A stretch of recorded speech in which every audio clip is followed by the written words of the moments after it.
Ah. Hola Facundo, ¿cómo estás, Manuel? Buenas tardes, ¿cómo estás, Juan Manuel? ¿Qué haces, Facu? Bien, bien, ¿todo bien? ¿Ustedes?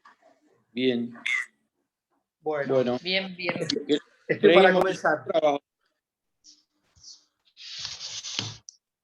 No te escuché. Que creíamos que ya no entrabas hoy, digo, por ahí habías tenido alguna complicación. Sí, estuve en contacto con Juliana del centro de estudiantes, le avisé que iba a entrar 3:15, 3:20 porque estaba en una reunión. Buenísimo.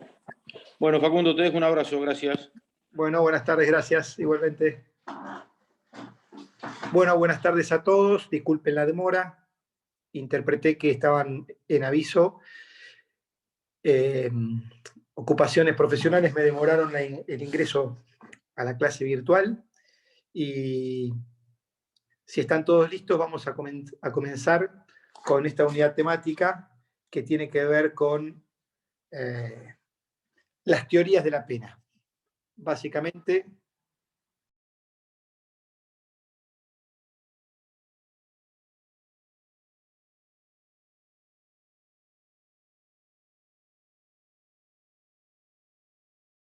No me quiero. ¿Qué pasó? Se quedó todo mudo.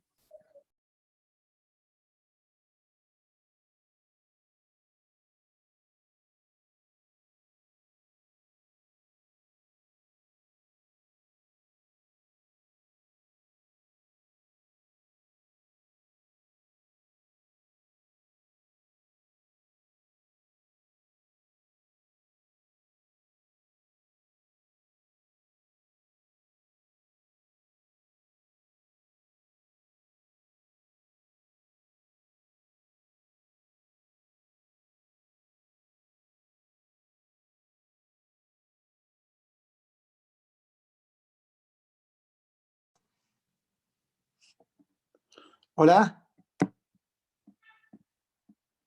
Hola, profe, ahí se escucha. Hola, profe. Ahí se escucha. Sí, se perdió la señal y se cortó, discúlpenme. Y justo también me entró un llamado, así que vamos de vuelta. Les decía, la unidad temática que vamos a tratar el día de hoy se relaciona con las teorías de la pena, fundamentalmente las teorías absolutas y las teorías relativas. Todo el desarrollo de las teorías de la pena se vincula con la discusión acerca de qué legitimación explica que el Estado pueda imponer a los ciudadanos sanciones por la comisión de hechos delictivos. Y esto fue en una evolución paralela y totalmente independiente de la discusión acerca de la teoría del delito específicamente. Por supuesto que tienen vinculaciones porque la coherencia teórica hace que quienes propugnaban determinada teoría del delito sostuvieran determinada teoría de la pena. Pero lo cierto es que, más allá de esta aclaración, toda esta discusión de las distintas teorías de la pena para justificar el castigo estatal fueron desarrollando y sucediéndose de modo paralelo e independiente a las discusiones que se fueron dando en términos estrictamente dogmáticos de la teoría del delito.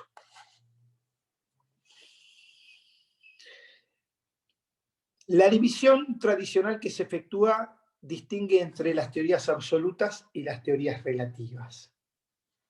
Fundamentalmente porque las teorías absolutas, por un lado, derivan del latín absolutus, que significa desvinculado de sus efectos. Es decir, son teorías que no justifican la sanción penal en base a entender que existe una determinada finalidad más allá del acto coactivo de castigar, sino que la justificación de ese castigo se agota en sí misma, por eso son absolutas.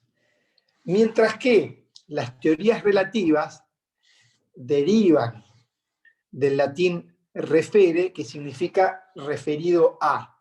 Y estas teorías sí que para intentar explicar y justificar el castigo penal, intentan reconocer una finalidad que trasciende al acto mismo de la imposición coactiva de la sanción. Es decir, hay una justificación que trasciende el acto del ejercicio de poder que significa el castigo estatal. Que ahora vamos a ver cuál es esa finalidad. Dentro de las teorías absolutas hubo dos grandes exponentes en términos históricos. Por un lado, Kant, que a partir de la publicación de su obra Metafísica de las Costumbres en el año 1798, expuso una fundamentación acerca de la justificación de la pena por parte del Estado. Kant era partidario de la teoría de la retribución, que es básicamente la versión de las teorías absolutas. Las teorías absolutas se canalizan en una teoría de la pena que reconoce en la retribución la justificación del castigo estatal. El daño, entre comillas, provocado, causado, generado por el autor de un hecho delictivo, merece ser retribuido a través de la sanción penal.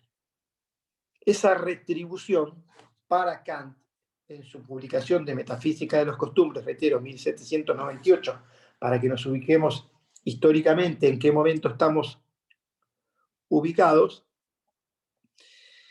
afirmaba que la pena era la retribución justa de la culpabilidad moral del sujeto.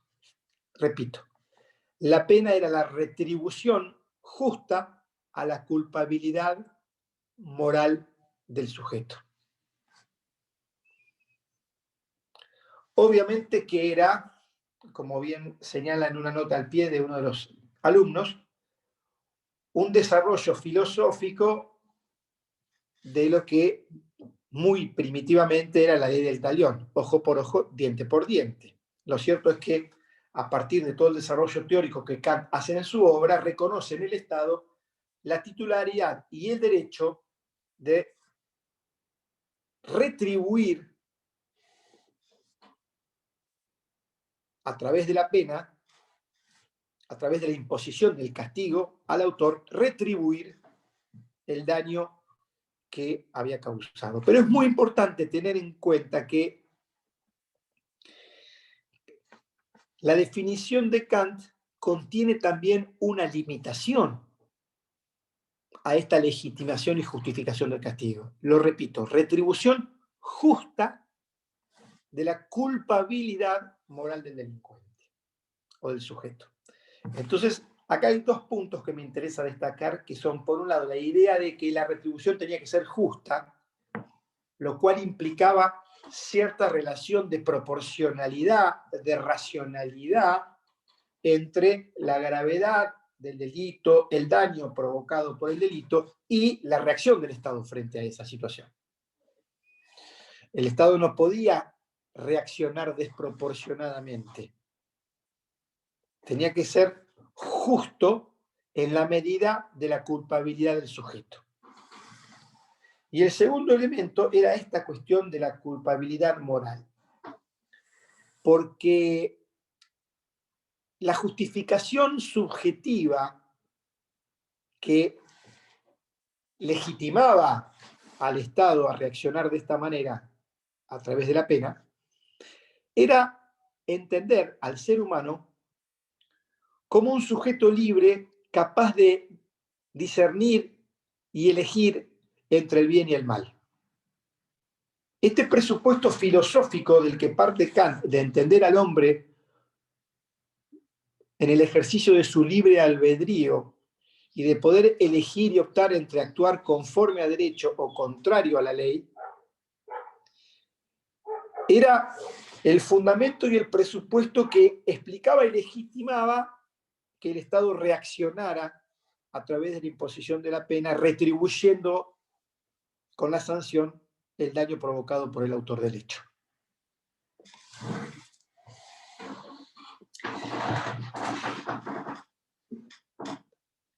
Algunos años después, otro extraordinario autor dentro de la filosofía del derecho, como fue Hegel, también se ocupó de desarrollar una teoría de la justificación del castigo estatal, una teoría de la pena.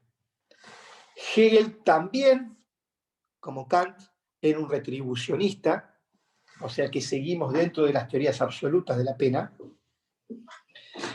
En el año 1821 publica Líneas Fundamentales de la Filosofía del Derecho, y en esa obra Hegel desarrolla toda una conceptualización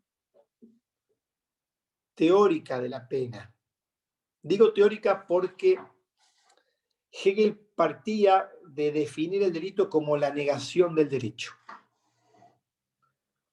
Por lo tanto, para Hegel, si el delito era la negación del derecho, la pena era, y así la definía, como la negación de la negación del derecho. Es decir, la pena negaba el delito. Como el delito era negación del derecho, por lo tanto la pena era la negación de la negación del derecho.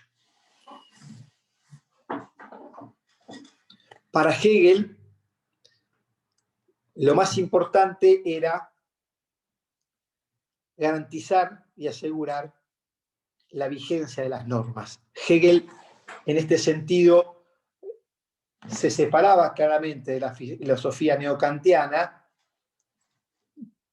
porque no anclaba toda su fundamentación en el libre albedrío y en la capacidad del autor de haber podido discernir entre el bien y el mal y elegir de actuar conforme o contra derecho, como hacía Kant, sino que Hegel, desde un punto de vista más abstracto, enfoca la cuestión centrando el eje, poniendo la atención en las normas. La comisión de un delito era la violación de una norma, era la negación del derecho. El Estado estaba legitimado para reaccionar y retribuir a través de la pena al autor, porque la pena era necesaria para negar la negación del derecho.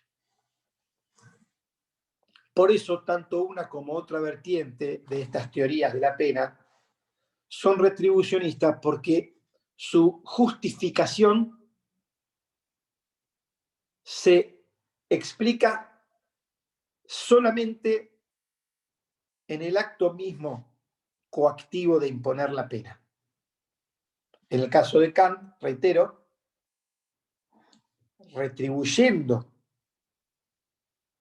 de forma justa la culpabilidad moral del sujeto, y de parte de Hegel, negando la negación del derecho. No había en ninguna de estas propuestas teóricas una explicación que intentara justificar la pena por reconocer un fin que fuese más allá del acto de imponer la sanción. Por eso son absolutas. Como adelanté, la segunda clasificación de la teoría de las penas se refiere a las teorías relativas. Las teorías relativas, como veremos a continuación, sí intentan justificar, explicar y legitimar la pena, la reacción punitiva estatal, en base a una finalidad que reconocen más allá del acto mismo de la imposición de la sanción. Por eso son teorías relativas, porque están referidas, están vinculadas a justificar ese castigo en orden a una finalidad que va más allá del acto mismo de la imposición de la sanción. Dentro de las teorías relativas tenemos que diferenciar entre las teorías de la prevención especial y las teorías de la prevención general.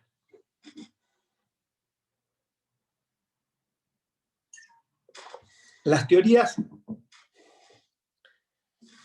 tanto de la prevención especial como de la general, como lo dice la propia etimología de la palabra, tienen en común que reconocen la legitimación del castigo estatal en una finalidad de prevenir delitos a futuro.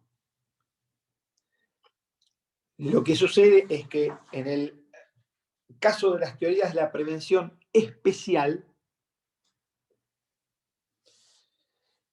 se denominan de esta manera porque esa prevención de delitos futuros está enfocada, está orientada hacia la persona misma que cometió el hecho delictivo y a quien se está castigando, del delincuente.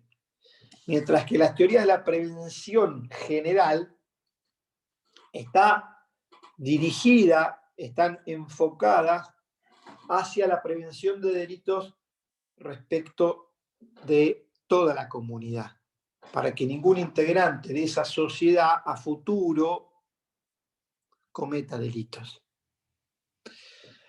En el caso de la prevención especial, la imposición de la pena entonces procura que el delincuente a quien se está castigando a futuro no vuelva a delinquir.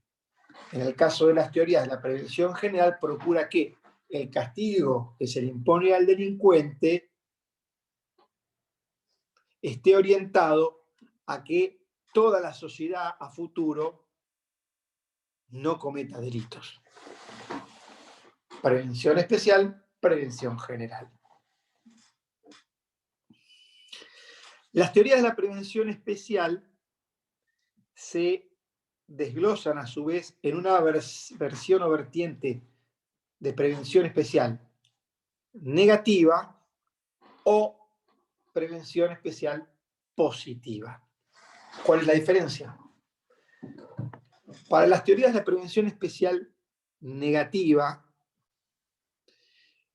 que tuvieron auge en la segunda mitad del siglo XIX, fundamentalmente a través de la escuela positiva italiana, con autores como Garofalo, Lombroso, Ferri.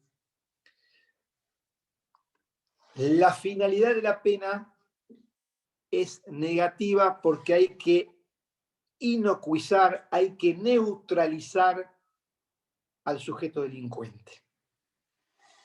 Por eso este tipo de teoría de la pena se enfocó en un estudio del hombre delincuente al extremo de haber realizado estudios antropológicos acerca de los rasgos fisonómicos del sujeto delincuente. Orejas grandes, cejas anchas, frente ancha y ciertas características claramente estigmatizantes que procuraban dar una explicación de una caracterización de los delincuentes. Incluso se proponían clasificaciones que distinguían entre aquel delincuente meramente ocasional, de aquel delincuente corregible o de aquel otro que era incorregible y a quien, según estas teorías, había que aislarlo completamente de la sociedad. Por eso, en el ámbito de estas teorías de la prevención especial negativa y fundamentalmente dentro de las propuestas del positivismo italiano, ustedes pueden encontrar expresiones que distinguen entre lo que es la defensa social del sujeto o el hombre peligroso. Incluso se proponían, en este afán de prevenir los delitos del sujeto potencialmente peligroso, en algunos casos medidas que anticiparan el hecho delictivo. medidas predelictivas de encierro, que claramente estaban a contramano de lo que a la postre fue la positivización en las constituciones occidentales de ciertos límites al poder punitivo, que entre otras cosas, por ejemplo, exigen, como vimos en la clase anterior, la existencia de un hecho exteriorizado que afecte intereses jurídicos de terceros para que, derecho penal de acto, para que el Estado pueda estar legitimado y reaccionar punitivamente. Pero en esta lógica teórica de la teoría de la prevención especial negativa, lo importante era asegurar la protección y la defensa social. Por eso, lo que importaba era aislar, si era necesario, al sujeto peligroso delincuente. La única finalidad de la pena en esta teoría era neutralizar y evitar que a futuro ese delincuente vuelva a cometer un hecho delictivo.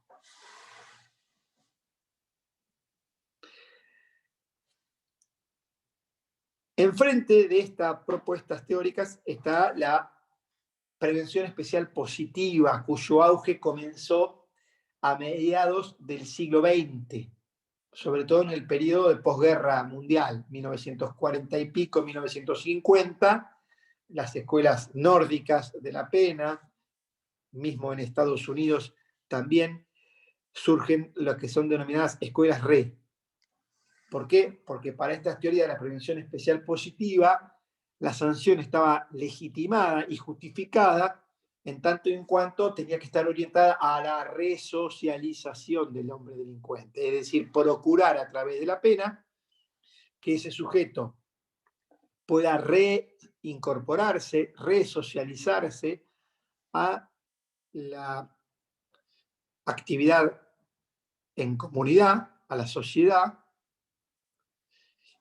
y que la pena sirva para que ese sujeto pueda, de algún modo, internalizar las normas y adecuar su comportamiento conforme a las mismas para poder volver a vivir en la sociedad, una vez que haya cumplido la pena, privado de libertad, por supuesto. Estas propuestas de la resocialización son las que en su gran mayoría han sido receptadas en muchísimas constituciones occidentales que fueron tomando de esta idea de resocializar la justificación del castigo estatal.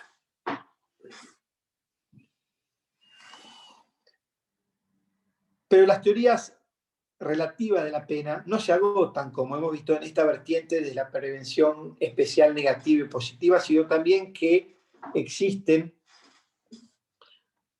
propuestas de teoría de la pena de prevención general. Es decir, la justificación del castigo, en este caso, se encuentra en base a explicar que la pena que se le impone al delincuente procura que la sociedad en general no cometa delitos. Disculpe, Sí. ¿podría volver a la parte esa de prevención general? No es de la parte positiva de la que estábamos hablando, es otra, ¿no? Es otra, porque como vamos a ver a continuación, también dentro de la prevención general hay una versión de prevención general negativa y una versión de la prevención general positiva.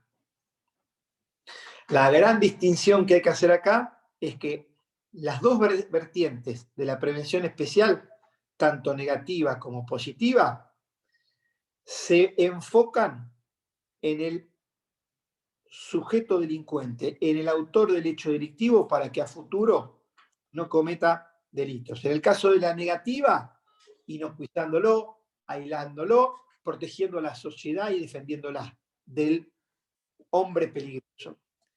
En el caso de la positiva, a través de que la pena sirva para que ese sujeto que cometió un hecho delictivo se pueda resocializar, pueda de algún modo rehabilitarse y volver a internalizar las reglas de conducta que emanan de las normas vigentes y poder incorporarse nuevamente a la vida social.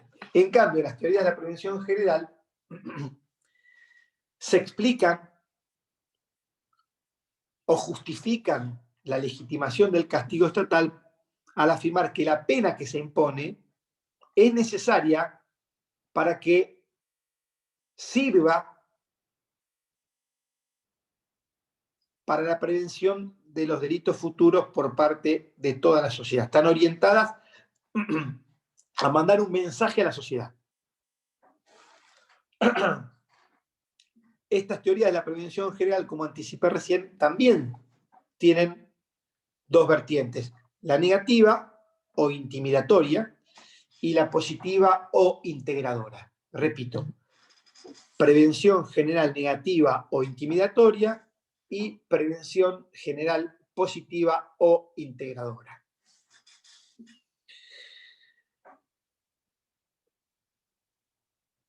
Ambas actúan sobre toda la sociedad o procuran explicar el castigo y su justificación en base a afirmar que la pena actúa y se dirige a toda la sociedad. En el caso de la prevención general negativa o intimidatoria, eso en base a lo que denominan la coacción psicológica de todos los ciudadanos para que no cometan delitos. Repito, a través de un mecanismo de coacción psicológica de todos los ciudadanos para que no cometan delitos. En otras palabras, la pena que se le impone al autor tiene una función intimidatoria para toda la sociedad. Es una amenaza latente hacia toda la sociedad. Hablando vulgarmente, mirá que si vos cometés un delito te va a pasar esto.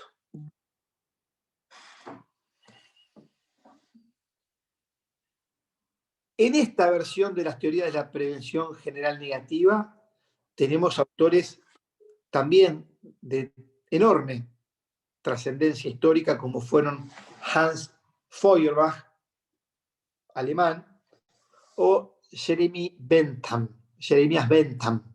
inglés. Es decir, tenemos a un autor alemán y a un autor inglés que desde el punto de vista de la filosofía del derecho se identifica a Bentham como el utilitarismo.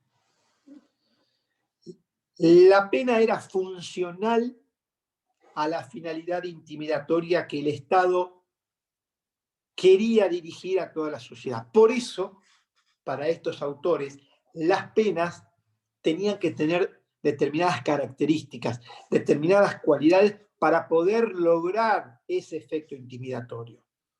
Entre esas características convenientemente tenían que ser penas ciertas, es decir, previsibles, porque para poder comunicar a la sociedad y que la sociedad comprenda ese mensaje intimidatorio, tenía que poder interpretarlo. Y esa interpretación requería de que fuese algo cierto y claro.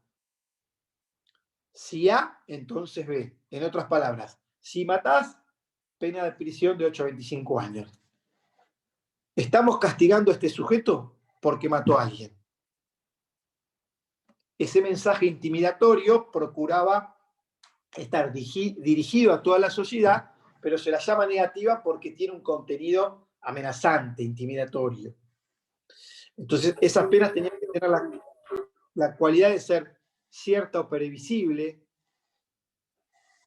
Convenientemente tenían que ser divisibles, porque eso permitía graduarla y que esa intensidad de pena fuese paralela a la gravedad del hecho y que ese mensaje fuese más fácilmente comprendido por toda la sociedad, ese mensaje intimidatorio. Tenía que ser popular en el sentido de pública. Por eso era muy común que ciertas ejecuciones a la pena de muerte, por ejemplo, a través del ahorcamiento, se hagan en un lugar público porque en realidad lo que se buscaba era ese mensaje intimidatorio a toda la sociedad que estaba viendo cómo ese delincuente estaba siendo castigado por haber cometido el hecho delictivo que cometió. Ese, si se quiere, amedrentamiento social se podía conseguir en la medida en que, entre otras características, esa pena pudiese ser conocida. Y en ese momento, sin WhatsApp, sin redes sociales, sin televisión, claramente el lugar para hacer conocerlo era en un ámbito público. La ejecución de la pena tenía que ser convenientemente pública para que la intimidación surtiera su efecto. La intimidación social, porque estamos en el ámbito de la prevención general. Entonces, las teorías de la prevención son teorías relativas porque explican la justificación del castigo en una finalidad que va más allá del ejercicio mismo. En el caso que estamos viendo ahora, esta prevención general negativa se explica en que, además de la coacción del acto mismo de sancionar al delincuente, hay una finalidad que trasciende ese acto, que es la comunicación hacia toda la sociedad con contenido intimidatorio o amenazante para que esa coacción psicológica sirva para que los demás ciudadanos no cometan delitos.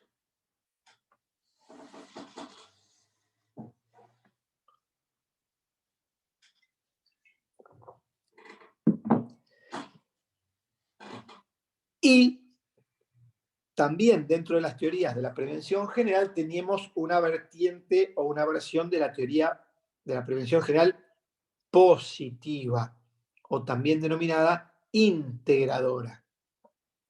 Es decir, es una teoría de la prevención general que como tal está también orientada hacia toda la sociedad, pero que no busca justificar el castigo en base a la coacción psicológica, sino que en este caso busca que la pena garantice la vigencia del orden jurídico, reafirme el reconocimiento de la norma por parte de toda la sociedad. Es un mensaje orientado hacia toda la sociedad, pero en el sentido de, señores, este sujeto cometió un hecho delictivo, se lo castiga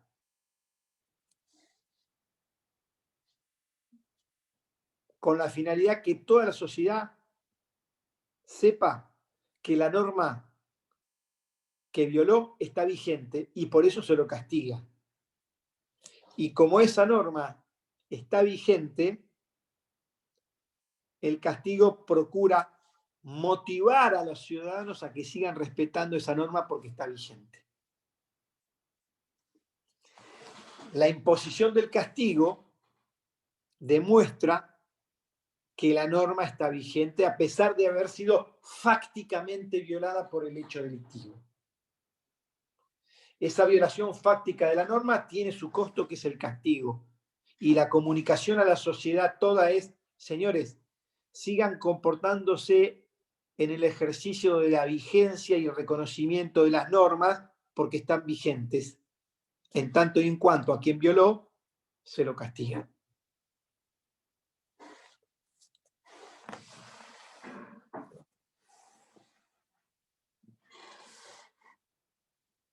El autor, por antonomasia, que más ha desarrollado una versión de la teoría de la prevención general positiva entre los autores modernos, es el profesor Günther Jacobs de la Universidad de Bonn en Alemania, que ha publicado su Tratado de Derecho Penal y tiene un montón de partidarios, y para quien el derecho penal lo que tiene que garantizar es la vigencia de las normas, porque las normas generan expectativas de convivencia social que, al ser violadas, generan una defraudación en esa expectativa. Esa defraudación, según Jacobs, tiene que restabilizarse a través de la pena, para que la expectativa de actuar y de orientarse socialmente conforme a las normas siga vigente. No vamos a desarrollar en profundidad la teoría de la pena de Jacobs, porque requeriría casi una clase completa, pero sí que comprendan que su ubicación dentro de la teoría de la pena se sitúa como una versión de la teoría de la prevención general positiva, para quien la pena se justifica porque es necesario reafirmar la vigencia de la norma y ejercitar a la sociedad en el reconocimiento de esa vigencia de la norma. Hago un paréntesis para lo siguiente. Hay claramente en Jacobs una conexión con aquella teoría de la pena abstracta de Hegel, que era el retribucionismo abstracto de afirmar que la pena era la negación de la negación del derecho. Solo que Jacobs lo evoluciona en un sentido social para procurar encontrar una finalidad que justifique el castigo más allá del acto mismo de la imposición, y esa finalidad para Jacobs es una finalidad preventivo general, porque el castigo lo que busca es emitir un mensaje a toda la sociedad diciéndole: señores, las normas están vigentes. Señores, sigan confiando en la expectativa de convivir respetando las normas, porque quien la violó fácticamente está teniendo su castigo. Y este castigo reafirma la vigencia de la norma.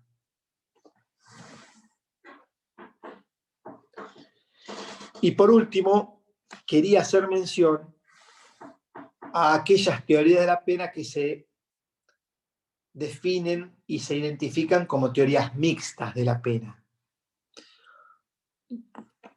Porque son teorías dialécticas en el sentido que toman elementos de las teorías de la prevención especial y general y justifican la sanción, justifican el castigo penal, distinguiendo, separando o reconociendo las distintas etapas a través de las cuales el Estado ejerce ese poder punitivo. Entonces estos autores dicen: señores, el Estado cuando ejerce su poder punitivo lo hace fundamentalmente a través de 3 etapas distintas. La primera etapa es la etapa de conminación legal, que es la etapa en donde el Estado crea, a través de su política criminal, crea las normas, que es una etapa que le corresponde al poder legislativo. Entonces, esta primera etapa del ejercicio punitivo es la etapa de la conminación legal. La segunda etapa del ejercicio del poder punitivo es el momento en el que se impone ese castigo previsto en la ley a un caso concreto respecto del autor de un hecho concreto. Esta segunda etapa, que es la imposición de la sanción penal, es la que se ejecuta a través del Poder Judicial.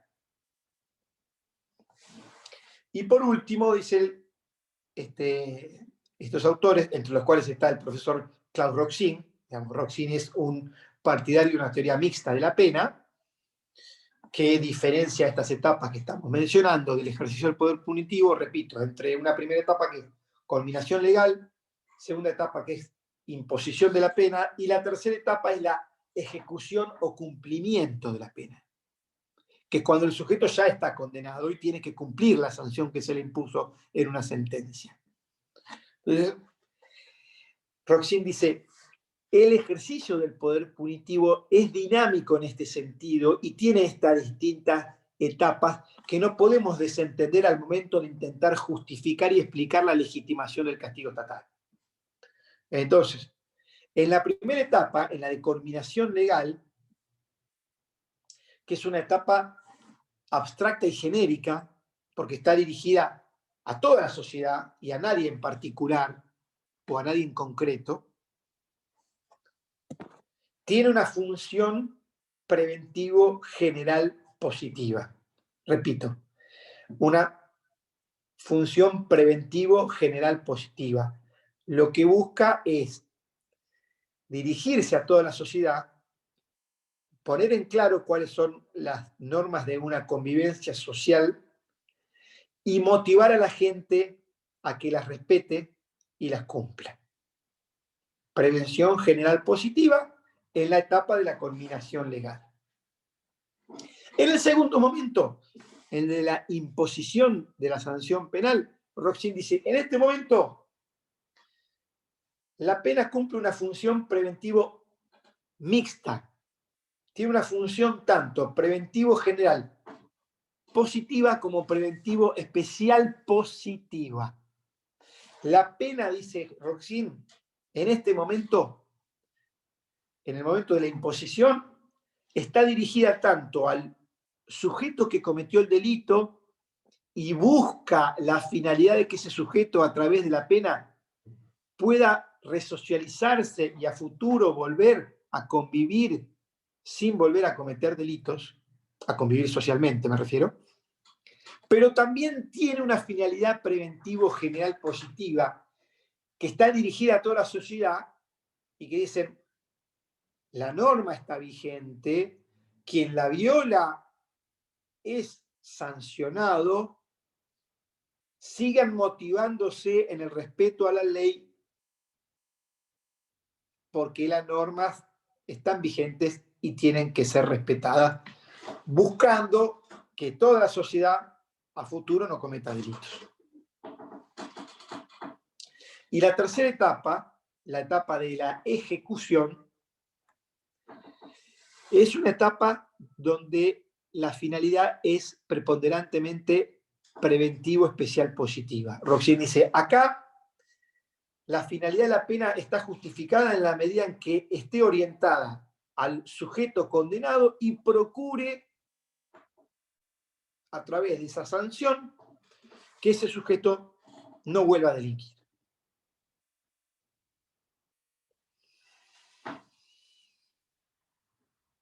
Una aclaración adicional es la siguiente.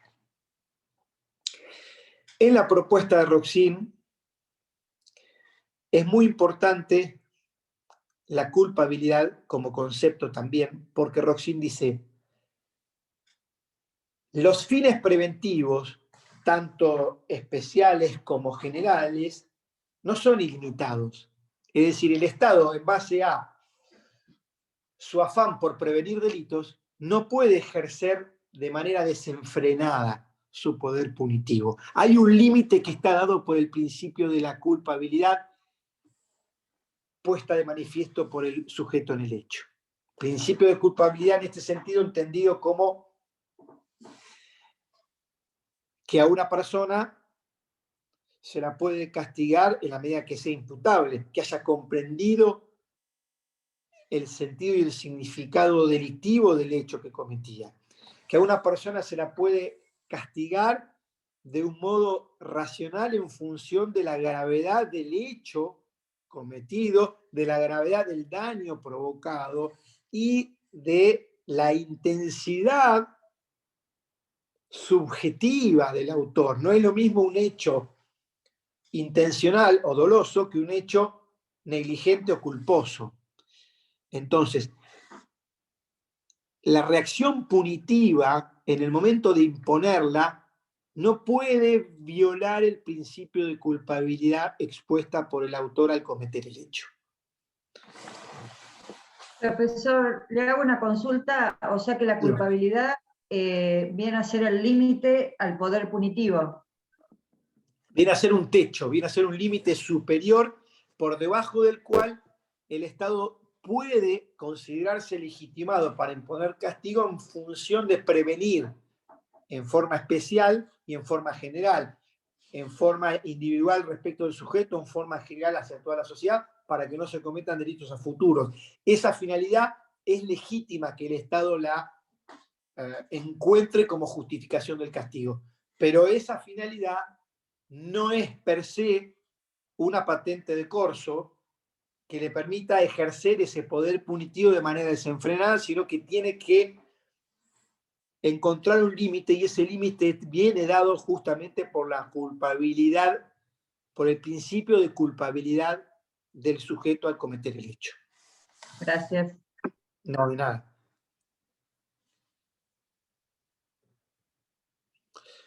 Entonces, haciendo un repaso sumamente... Me están haciendo una pregunta ahí. En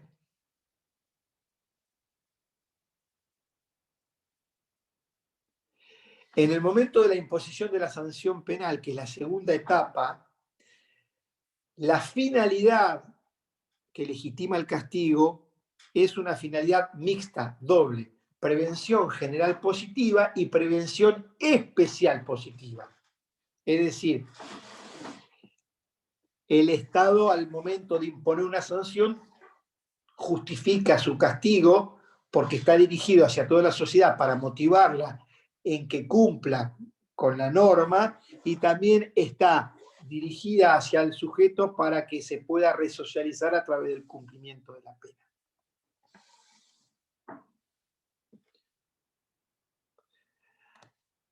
Para hacer una síntesis esquemática que siempre sirve para aclarar un poco esta ramificación de teorías. Voy al principio. Teoría de la pena, primer diferenciación. Aquella que deslinda entre teorías absolutas y relativas. Las teorías absolutas se canalizan y se circunscriben en lo que se denomina teoría de la retribución, con dos grandes exponentes, Kant y Hegel. Las teorías relativas tienen una primera escisión que distingue entre teoría de la prevención especial y teoría de la prevención general. A su vez, ambas vertientes tienen versiones positivas y negativas respectivamente. Entonces tenemos, dentro de las teorías relativas de la pena, tenemos las teorías de la prevención especial negativa, las teorías de la prevención especial positiva, las teorías de la prevención general negativa y las teorías de la prevención general positiva. Y, por otro lado, tenemos las teorías mixtas que distinguen, según la etapa en la que ejerce su poder punitivo el Estado, el reconocimiento y la justificación del castigo según distintas finalidades. Este un poco es el esquema estructural para que ustedes puedan comprenderlo conceptualmente, sin perjuicio de que el contenido de cada una de ellas es lo que expliqué en el transcurso de la clase de hoy, y que ustedes pueden tener acceso a profundizarlo a través de los distintos manuales que desarrollan la unidad temática de teoría de la pena. Pero sí es importante que ustedes puedan comprender el concepto y la diferenciación entre estas vertientes de la teoría de la pena, para que cuando lean un autor puedan reconocer qué propuesta de teoría de la pena formula y ubicarla en esta clasificación.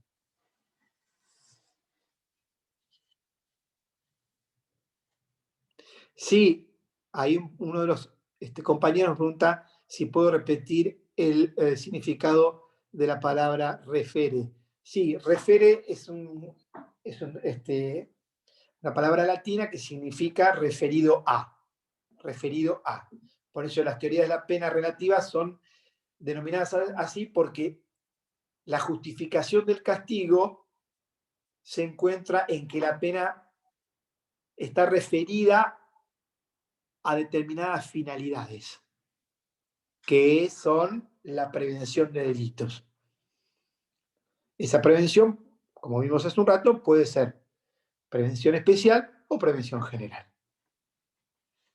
O Muchas sea, gracias, doctor. prevenir que el sujeto que cometió el hecho delictivo no vuelva a delinquir, o a través de la pena buscar una finalidad que logre que toda la comunidad no cometa hechos delictivos a futuro.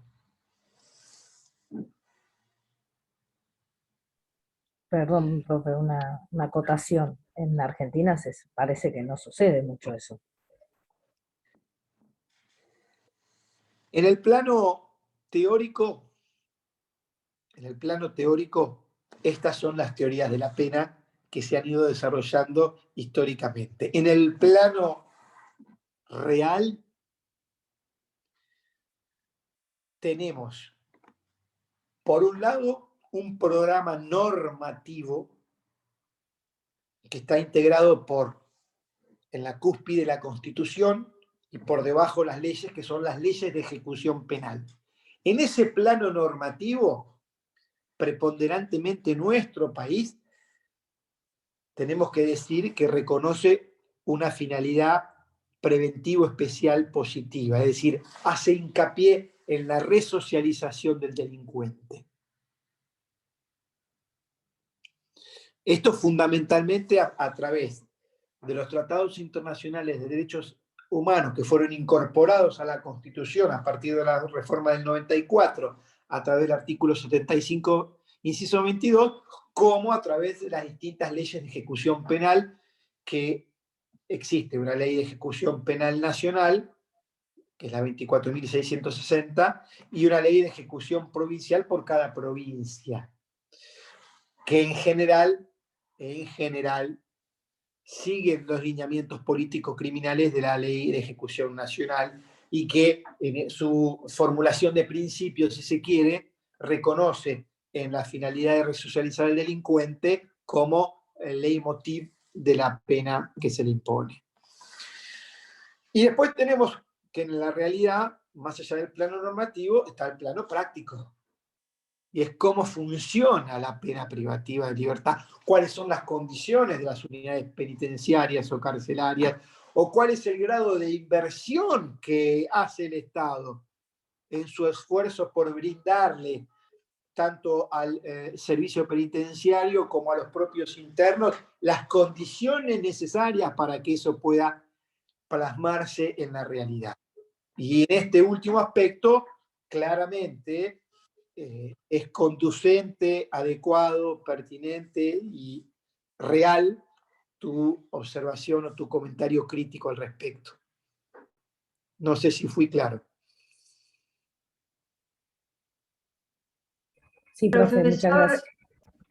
entonces, normativamente, el sistema argentino es preventivo, positivo, general, No. ¿no? Lo que más. Normativamente dije que es preponderantemente o reconoce fundamentalmente preventivo especial positivo, porque consagra la finalidad de resocializar al delincuente, fundamentalmente los tratados internacionales de derechos humanos que se incorporaron a la Constitución. Gracias. No, de nada.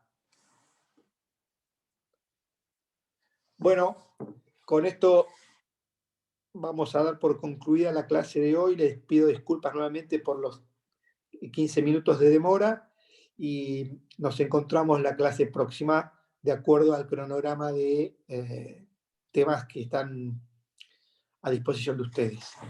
Salvo que alguien me quiera hacer una pregunta, que por supuesto quedo a disposición. Profe, es distinto al tema que estamos tratando hoy. Es algo que no puedo encontrar, o sea, no lo puedo ubicar en ningún texto, que es de la primera unidad, no sé si usted me lo podrá responder, que es la parte del objeto, la clasificación del derecho penal. La primera clase... Leí ya los textos. Sí, sí, estuve en la primera clase, pero no enganché mucho porque no había podido leer el texto anterior. No, pero no bueno, la clase mía. No. Pasa que, sí, sinceramente, en la plenaria entendí cero. Le voy a decir la verdad, no voy a mentirle. Está bien, Pero en la primera parte siguiendo el programa, dice Sí. concepto de clasificación, contenido de objeto del derecho penal. Leí todos los libros, Zaffaroni, todos los que tengo, los manuales, y es como que ninguno me deja claro cuál es el objeto del derecho penal.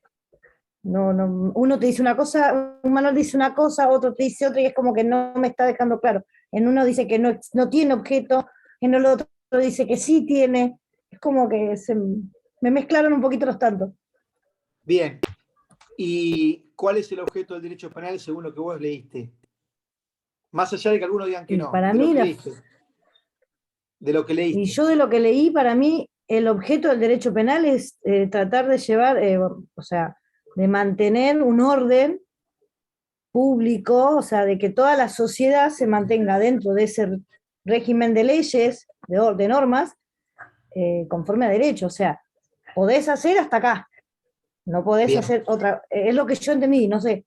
No, no, está bien, pero a mí me interesa preguntarte esto porque para poder brindarte de mi parte una orientación en ese sentido, era necesario saber dónde estabas parada y a partir de eso intentar aclararte algunas cosas. Lo primero que yo te voy a dejar claro es que el derecho penal no es una ciencia exacta como puede ser la matemática, es una ciencia social y como ciencia social implica que también uno no pueda desconocer ni dejar de reconocer que toda propuesta teórica está íntimamente ligada con presupuestos filosóficos del autor que hace esa propuesta teórico-dogmática. Entonces, lo primero que tenemos que deslindar es los presupuestos filosóficos de los que se parte y en base a los cuales se define después cuál puede ser el objeto del derecho penal.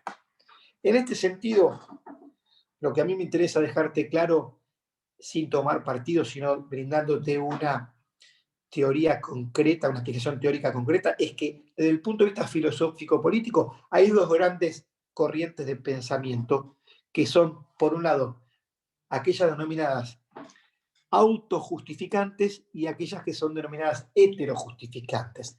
Las autojustificantes son teorías filosófico-políticas propias de los estados autoritarios. ¿Por qué? Porque para las teorías autojustificantes, el Estado es un valor en sí mismo y para conservar la existencia del Estado está justificado instrumentalizar el derecho y los derechos de los ciudadanos. Entonces, en esta lógica, el objeto del derecho penal vendría a ser el control social. Un control social que garantice la autoridad de quien detenta el poder. En cambio, desde un punto de vista de las teorías heterojustificantes de la filosofía política, el Estado no es un fin en sí mismo. El Estado encarna valores ético-políticos individuales que son de los ciudadanos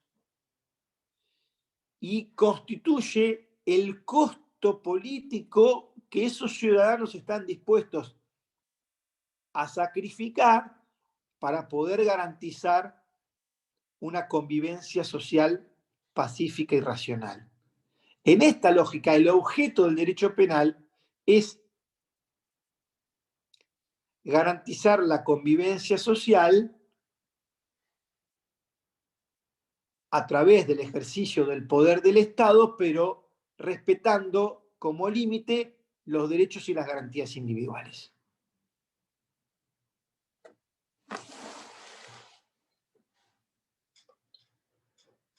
Ahora sí, muchas gracias, profe. De Ahora nada. me quedó más claro. Bueno, me alegro. Bueno, si no hay inquietudes adicionales, les agradezco a todos los textos que están escribiendo. Como profe me pone muy contento. que les haya servido y nos vemos el martes que viene. Gracias por la espera nuevamente. Hasta luego. Gracias, profe. Hasta luego. Gracias a usted. Gracias, Buenas profe. tardes, Doc. Buenas Hasta luego. tardes.